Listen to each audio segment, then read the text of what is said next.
Alright, true believers, the moment has finally come. The most hyped up movie of the year, Spider-Man No Way Home, is out, and I'm sure many of you are wondering if it's worth all the Twitter talk, YouTube trailer reactions, and even all the leaks and spoilers.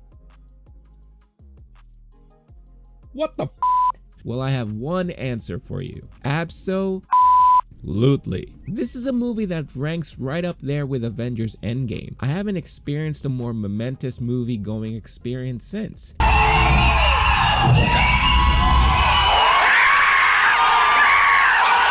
People cheered, laughed, clapped, and even cried.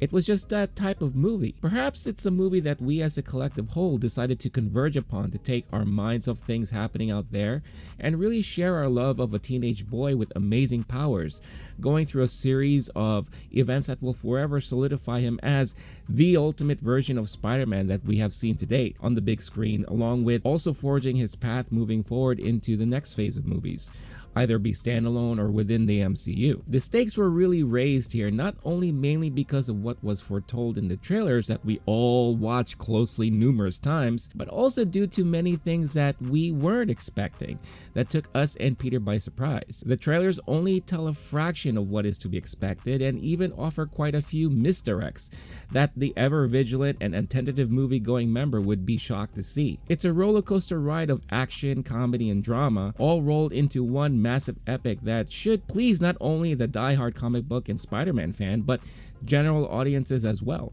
The breakout here is really the chemistry between Tom Holland and Zendaya. At first I wasn't sure how I felt about her as a character, but with each movie she really shines, and in this one you can really see how well she plays off of Tom's character and vice versa. This is a relationship that you really feel and believe in. Not saying that the relationship between Tobey Maguire's Peter and Kristen Dunst's MJ didn't feel real, but oftentimes it felt very one-sided and superficial. I've always liked the chemistry between Emma Stone and Andrew Garfield, and I thought that was a better relationship compared to the previous one. But this one, you really feel it blossom and grow with each movie, and you really truly feel the impact and gravitas of it all when things are coming to a head. This MJ has a purpose and actually contributes and supports Peter, never leaving his side instead of running off or giving up. It's definitely an on-screen romance that leads someone to believe that it could also happen off-screen as we are seeing now. Jacob Batalon is also constantly the breath of fresh air that lends much needed moments of levity, especially in a movie that has a lot more drama and tense moments compared to the previous two outings. Benedict Cumberbatch's portrayal of Doctor Strange is great as always, but it's interesting to see a more compassionate version. You see that he has to struggle between compassion and doing what's right, and thus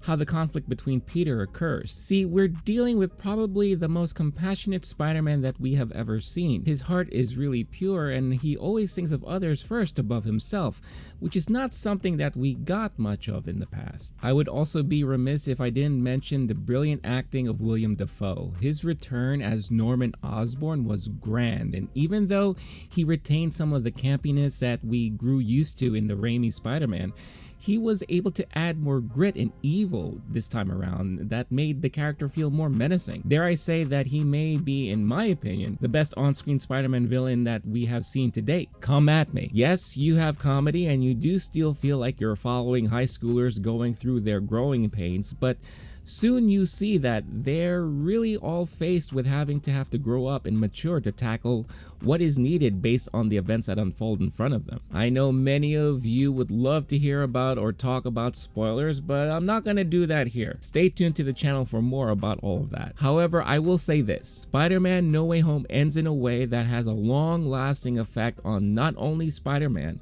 but how he may interact with the MCU moving forward. It also has an interesting effect on things that Doctor Strange is going to have to face in his next movie, Doctor Strange in the Multiverse of Madness. Clocking in just shy under 2.5 hours, the movie is long, but I never felt like there were any wasted minutes on screen. The pacing of the movie was a bit frenetic in Act 1, but once things settled, then the movie flows extremely smoothly, and to be quite honest with you, once the movie concluded, I would have sat there and watched them replay the whole movie from the very beginning with eager anticipation. All that said, we've been through numerous iterations of Spider-Man, and all of them have their pluses and minuses and hold special places in many of our hearts. The epic event that is Spider-Man No Way Home is an amazing tribute to all of that, and has finally proven one thing to me. It made me realize even more so that I'm fully all in and confident in saying that Tom Holland's Spider-Man is the definitive version of the comic book superhero that all of us have been hoping for